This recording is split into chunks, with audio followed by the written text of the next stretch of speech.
따라하죠. 기도가 살린다. 기도가 살린다. 지금 내 신앙 상태가, 내 신앙이 지금 어떤지 한번 생각을 해보세요. 우리가 2년이 넘도록 코로나 팬데믹으로 인해서 참 마음이 많이 무거웠습니다. 때로는 답답하기도 하고요. 또 오늘 뉴스에 보니까 38,000명이 넘어간다 그래요. 그래서 우리 가슴이 차가워지고 우리 심령은 점점 무뎌져 가고 교회는 냉랭해져 가고 있습니다. 그래서 시베리아 들판처럼 냉동 창고같이 되어버리는 이 시대에 우리가 어디서 희망을 찾을 수 있을까요?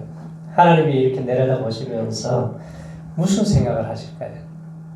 하나님 우리에게 하고 싶으신 말씀이 있다면 무슨 말씀을 하시겠어요? 그래도 하나님은 야 너희들이 하나님을 멀리하는 자는 망한다. 대자 하나님을 가까이 하는 자는 복이 있다 그랬습니다.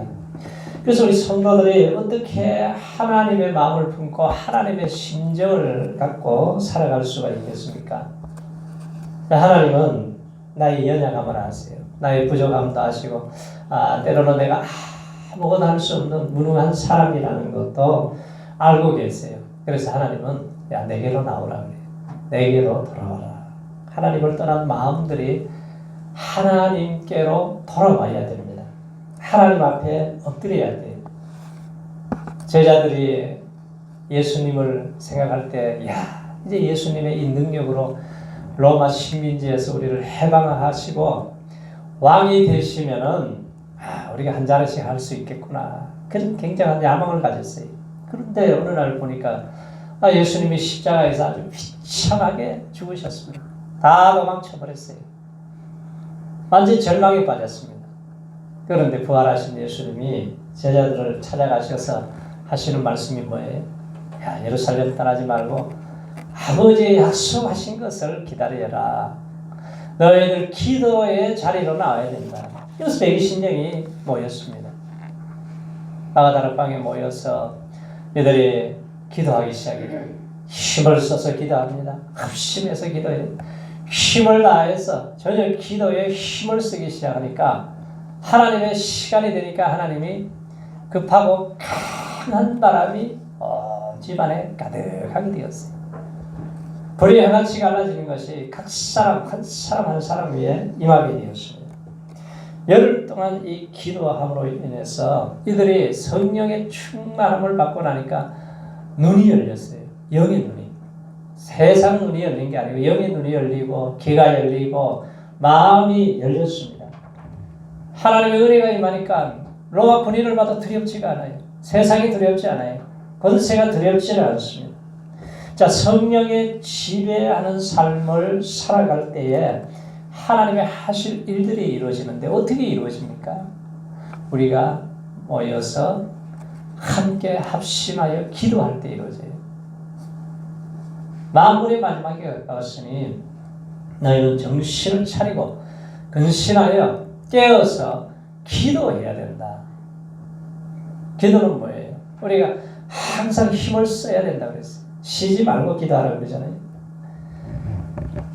자, 마지막 때에 모이기를 피하는 어떤 사람들의 습관과 같이 하지 말라고 그랬습니다.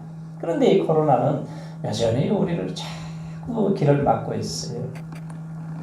그런데 하나님은 이 시대에도 내 영혼에 부흥을 주시기를 원하시는 하나님이세요. 부흥은 몇 사람이 모여서 기도함으로 이루어집니다. 우리나라 부흥을 보세요. 1903년도에 원산에서 장로교 여전도사, 감리교 여전도사 둘이 모여가지고 기도하기 시작해요. 이 어두운 시대에 우리가 이대로는 안 된다. 어떻게 해야 되느냐? 우리가 기도해야 된다. 몇 사람이 모여서 기도하니까 점점 사람이 조금씩 모이기 시작해요. 그래서 하비 의료 선교사님을 모셔서 말씀을 들어보자. 선교사님 와서 말씀을 전하는데 회개를 해요. 내가 여러분 너무 교만했습니다.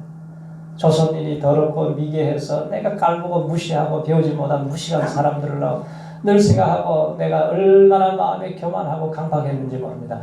자기가 그 자리에서 회개하니까 그 자리가 하나님의 성령의 바람이 불기 시작하는 거예요. 그 바람이 불어서 평양 장대교회에서 길선주 장로님이 회개함으로 불이 붙기 시작해서 우리나라에 예루살렘에 오슬절과 같은 그러한 놀라운 역사가 일어나게 되면서 우리나라 교회가 세워지고 부흥이 오게 된 거예요. 그래서 내 한 사람이 하나님의 은혜를 사모하고 주님의 보좌 앞으로 나아갈 때 내 가슴에 불이 붙어야 살리는 역사가 일어나게 됩니다. 기도의 불소 시기가 돼요. 왜? 내가 살아있어야 우리 가족을 살릴 수가 있어요. 내가 살아있어야 교회도 살리고, 내가 살아있어야 직장도 살리고, 내가 살아있어야 나라와 민족도 살릴 수가 있는 거예요.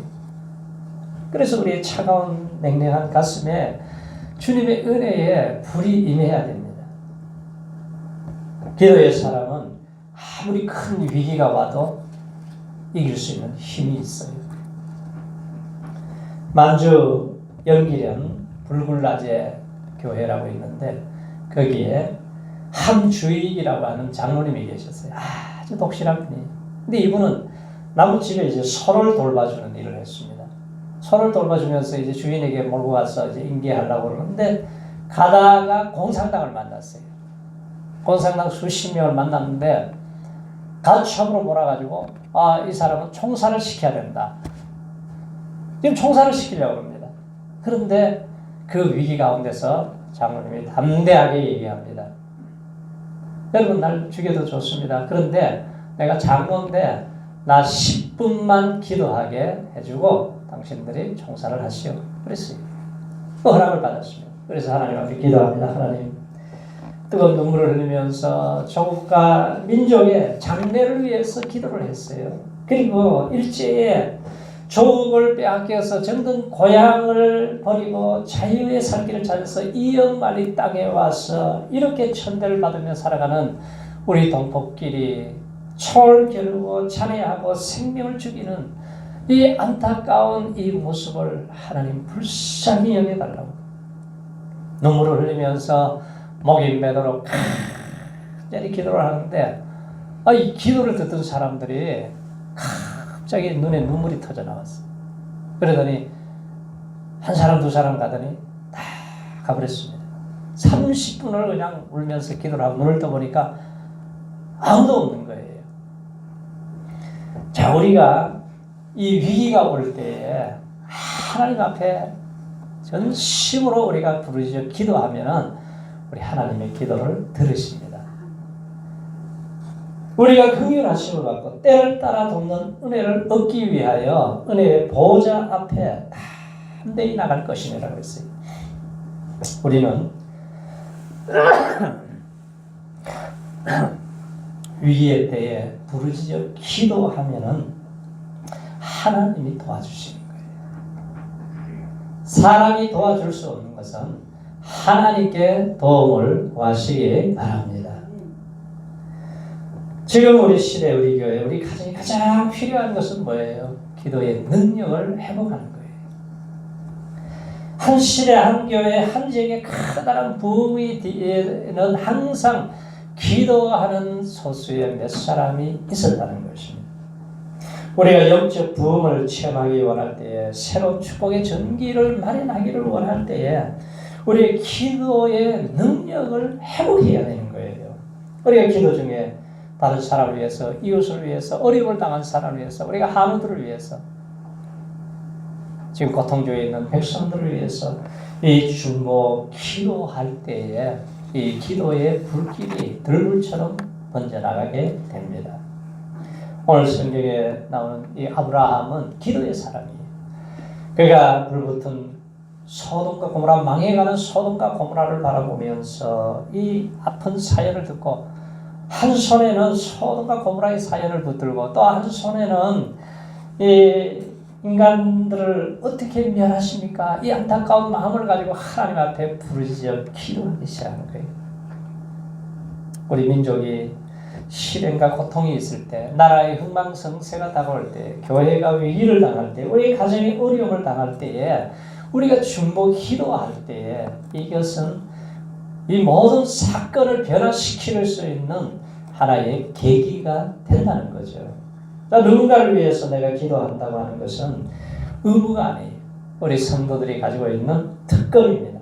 그래서 얼마나 이 특권이 엄숙하고 고귀한 것이냐, 이걸 알고 있는 사람들은 중보 기도를 할 줄 아는 사람이 되는 것입니다. 우리 가운데 누군가가 대통령을 만나서 매일 독대할 수 있다면 대단한 사람일 거예요. 그런데 대통령이 아니고 온 우주 천지 만물을 창조하시고 인간의 생사를 주관하시고 모든 것을 다스리시는 우리가 이 하나님 앞에 매일 독대할 수 있는 사람이 된 거예요. 그래서 우리가 기도할 기회를 상실한 것은 최고의 기회를 상실한 거예요. 기도의 능력을 잃은 것은 인생 최고의 능력을 잃어버린 것입니다. 예수님 보세요. 예수님은 항상 습관을 쫓아서 기도하세요. 임박한 죽음을 앞두고 심히 고민해서 죽게 된 상황 속에서도 겟세마네 동산에 습관을 쫓아서 올라가서 기도하시는 예수님이십니다. 그래서 우리가 길거리에서 기도할 수 있고, 집에서도 기도할 수 있고, 직장에서도, 우리가 버스를 타고 다니면서도 기도할 수 있어요. 때로는 우리가 교회에 나와서 조용히 하나님 앞에 엎드려서 기도할 수 있다면 우리가 하나님께로 더 가까이 갈 수 있는 시간이 되는 것입니다. 기도의 능력을 아는 사람들이, 기도의 훈련을 받은 사람들이 교회에서 아름답게 기도의 공간을 준비하고 엎드릴 수 있다면 하나님은 반드시 그 기도를 들으시고 역사하세요.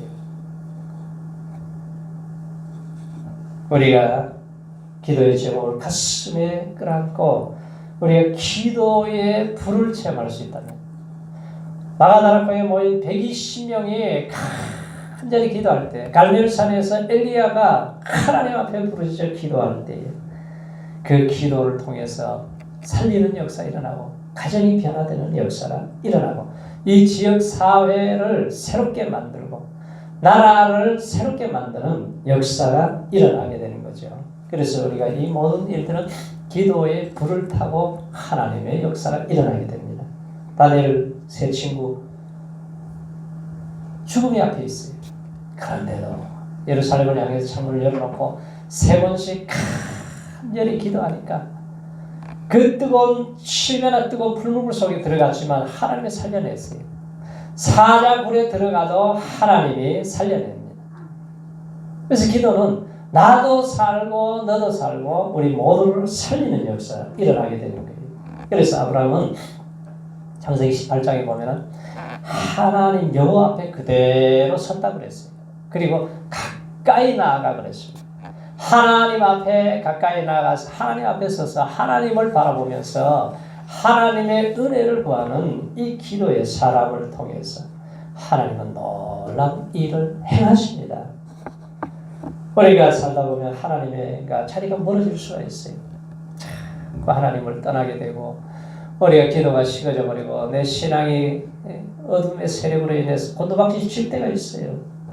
그러나 우리가 하늘의 신령한 생수를 마시기 위해서는 허물과 죄로 가로막혀 있는 하나님이 조금 더 주시기를 원하는 것을 다 받고 있는 이 어둠의 세력을 우리가 이기기 위해서는 어떻게 해야 돼요?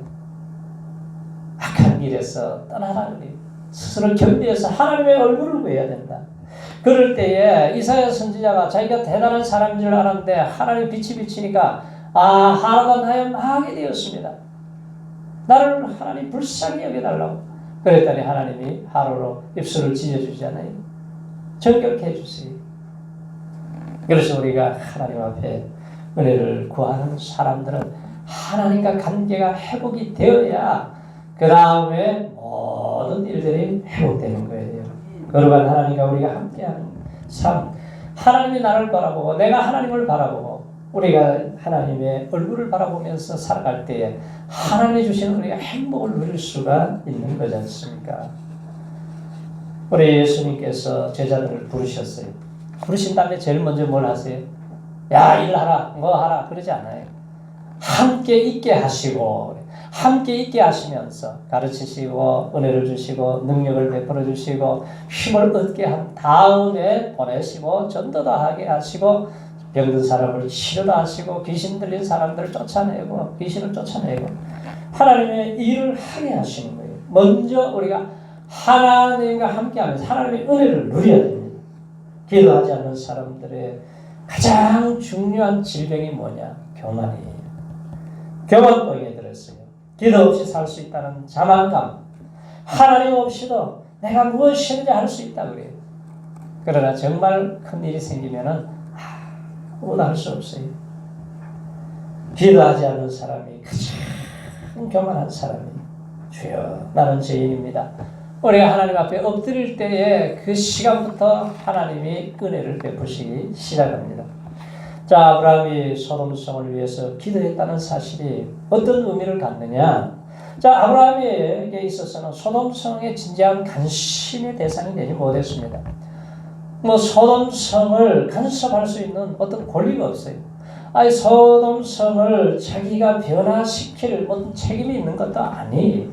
그런데도 불구하고 하나님의 음성을 듣고 하나님의 계획을 알았습니다. 소돔성은 불과 유황이 쏟아져서 다 망한다는 거예요. 이 문제를 그냥 지나치지 않고 하나님 앞에 중보 기도하기 시작한 거예요. 아브라함이 처음부터 그런 기도했겠어요? 그런데 기도가 자기만을 위해서 이기적인 기도를 하다가 점점 깊어지니까 이제 나라와 민족까지 끌어안고 기도할 수 있는 그릇으로 커진 거죠. 자, 오늘 살아가는 신앙의 문제는 무감각의 시대입니다. 죄로 인해 쓰러져 넘어가는 세상을 보면서도 우리가 무감각해져 버렸습니다. 우리가 누가 지옥을 가든 말든 아무런 감각이 없어져 버렸어요. 교회가 조롱을 받고 무너져가도 우리에게는 감각이 없습니다. 사단의 불화살을 쏘아대는데도 신음하는 사람들이 있어도 우리는 아무런 감각이 없어요. 인생의 무거운 짐이 무거워 쓰러져 허우적거리는 사람들을 보아도 우리는 영적 무감각의 질병에 걸려버렸습니다. 오늘 이 시대를 살아가는 우리 모두의 질병이 되어버렸어요. 그래서 한국교회가 크다는 위기 앞에 서 있는 줄 알고 있음에도 불구하고 문제가 문제로 보이지를 않습니다. 교회가 무거운 사명의 가지를 안고 있으면서도 책임의식을 잃어버렸어요. 그래서 우리가 기도하는 사람들은 보는 눈이 달라요. 죽어가는 영혼을 바라볼 때 불쌍한 마음이 생기고 무너져가는 사회를 바라볼 때에 안타까운 마음이 있고 교회가 이렇게 무너져가는 것을 볼 때에 가슴을 치면서 우리가 회개하고 기도를 하지 않을 수가 없는 거죠. 이러한 마음이 있다고 하는 것은 예수님의 제자가 되어가는 거예요. 예수님을 닮아가는 거죠. 오늘 이 본문에 아브라함이 결코 자기 조카 롯만을 위해서 기도하는 것이 아니에요. 하나님, 의인 50명이 있으면 악인하고 멸망시킬 겁니까? 하나님 앞에 기도했더니 하나님 뭐라 그래요? 야, 의인 50명이 있으면 내가 소돔과 고모라를 살려주겠다 그래요. 40명이요? 30명, 20명? 10명만 있으면 살려주겠다고 그랬습니다. 그런데 이 죄의 전염성이 얼마나 강한지 소돔과 고모라 땅에 의인 10명이 없습니다. 의인 10명이 없어서 망하게 되는 거예요. 아브라함이 긍휼을 구하는 기도를 하나님이 들으셨어요. 욥도 기도하는 거 보셨죠? 욥이 얼마나 어려움을 당했어요. 그렇게 신앙 좋은 자녀들 10명이 하루아침에 몽땅 다 죽었습니다. 동방의 최고의 부자가 완전히 알거지가 되었어요. 몸은 병들었습니다. 기아짝으로 긁으면 고름과 피가 터져나와요. 친구 3명이 와서 위로한답시고 위로한 것이 아니라 가슴에 난도질을 하고 상처를 주고 고통을 줍니다. 아내는 그래도 하나님을 순전하게 믿겠느냐고 욕하고 죽어버리라고 그리고 도망을 쳐버렸습니다. 자, 이러한 고난 중에서도 부활의 주님을 믿는 욥은 끝까지 기도로 이겨내요. 욥기서 42장 10절에 보면은 욥이 친구들을 위해서 중보 기도를 하기 시작합니다. 기도를 했더니 하나님이 공경에서 그를 구해냅니다. 중보 기도하기 시작하자 질병이 떠나가기 시작해요. 기도하면서 상처가 치료되기 시작해요. 기도하면서 아픔의 문제가 해결되기 시작해요. 환난을 이길 수 있도록 만들어주고, 그리고 중보 기도를 통해서 하나님이 결과적으로 어떻게 해주셨습니까? 그전에는 귀로 듣는 신앙이 이제는 눈으로 보는 신앙으로 깊은 단계로 들어갔습니다. 그리고 마지막에는 갑절의 축복을 하나님이 주셨어요. 이 중보 기도의 힘이 얼마나 대단한 것인가를 보여주고 있습니다. 오늘도 하나님은 기도할 수 있는 의인 10명을 찾고 계세요. 나라와 민족의 문제를 가슴에 끌어안고 기도하는 의인 10명. 교회를 위해서, 우리 가정을 위해서 기도하는 의인 10명을 찾고 계시는 거예요. 그런데 소돔과 고모라에는 의인 10명이 없어서 망했습니다. 나아가서 하나님은 의인 한 사람을 찾고 계세요. 하나님과 바른 관계에 있는 한 사람이 중요하다는 거예요. 하나님과 교제할 수 있는 하나님의 은혜를 체험한 사람, 이 한 사람이 중요하다는 거예요.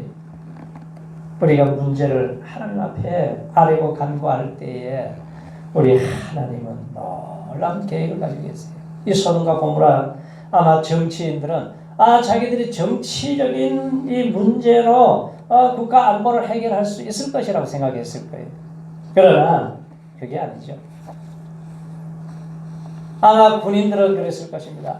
우리의 군대의 전략이 이 나라의 안보를 지킬 것이다. 교육가들은 교육이 안보를 지키는 원천이 될 것이라고. 경제인들은 우리가 경제를 통해서 이 나라의 민족을 지킬 것이라고 생각했을 거예요. 그런데 하나님은 뭐라 그래요?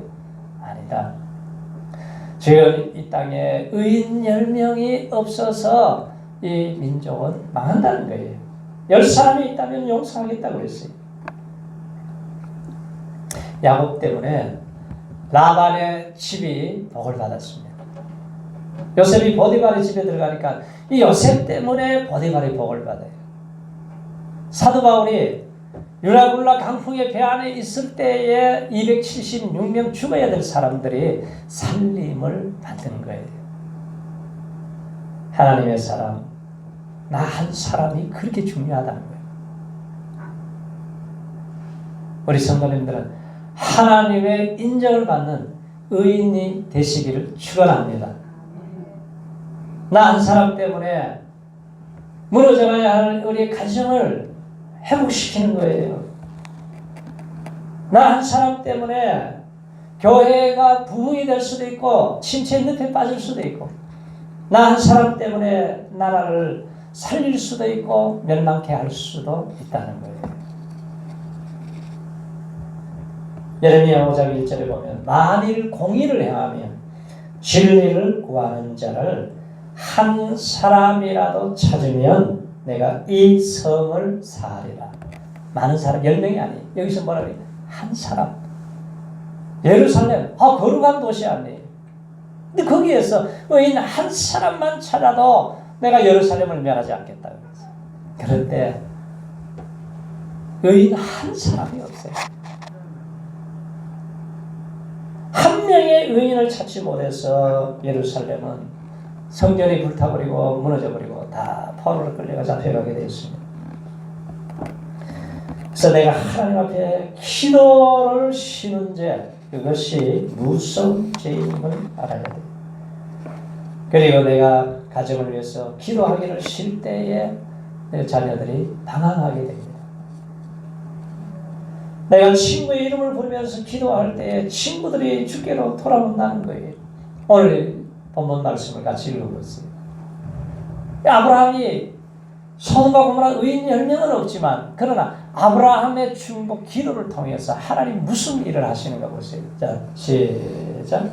하나님이 들의 성들을 멸하실 때에, 곧 롯에 거하는 성을 엎으실 때에 아브라함을 생각하사 롯을 그 엎으시는 중에서 내어 보내셨더라. 소돔 고모라에 불과 유황이 쏟아서 롯의 두 사유다 하나님의 말씀을 농담으로 여기다가 다 불과 유황이 녹아버렸어요. 다 죽었습니다. 그런데 하나님이 아브라함의 중보 기도를 생각을 해주시는 거예요. 그의 기도를 들으시고 하나님이 롯을 구원해 주셨다는 거예요. 롯을 살려주셨어요. 아브라함의 기도의 종말은 소돔 성의 종말이에요. 자, 우리가 나라와 민족을 위해서 기도하기를 멈출 때에 그것은 축복의 끝이라는 거죠. 예수님이 십자가에 죽으시고 장사한 4일 만에 부활하셨습니다. 부활하시고 지금 승천하셔서 하늘 보좌 우편에 계시면 지금 뭘 하고 계세요? 우리를 위해서 간구하고 계세요. 기도하고 계세요. 우리가 넘어지고 쓰러지고 힘이 없을 때에 우리가 나라와 민족을 위해서 교회를 위해서 기도하지 못할 때 성령께서 말할 수 없는 탄식으로 간구해 주시고 도와주고 계신다는 거예요. 자, 하나님께서 우리를 위해서 예수님이 우리를 위해서 예수님이 중보기도 하고 계신다는 거예요. 그걸 생각하면 얼마나 우리가 힘이 되고 감사한 일이죠. 자, 아브라함의 중보기도를 통해서 소돔과 고모라의 불과 유황으로 멸망하는 중에서 롯을 구원하였더라. 우리 성도님들이 가정에 내 자녀를 위해서 기도할 때 지옥 가야 될 자녀를 구원해 주신다는 거예요. 우리의 친구들을 구원해 주시고 우리의 친척을 구원해 주시고 내 부모를 구원해 주시고 우리의 교회가 살게 되고 민족이 살게 되는 거예요. 그래서 기도하는 우리 종들이 되시기를 축원합니다. 기도하는 삶으로 나아가세요. 기도함으로 승리하는 종들이 되시기를 축원합니다.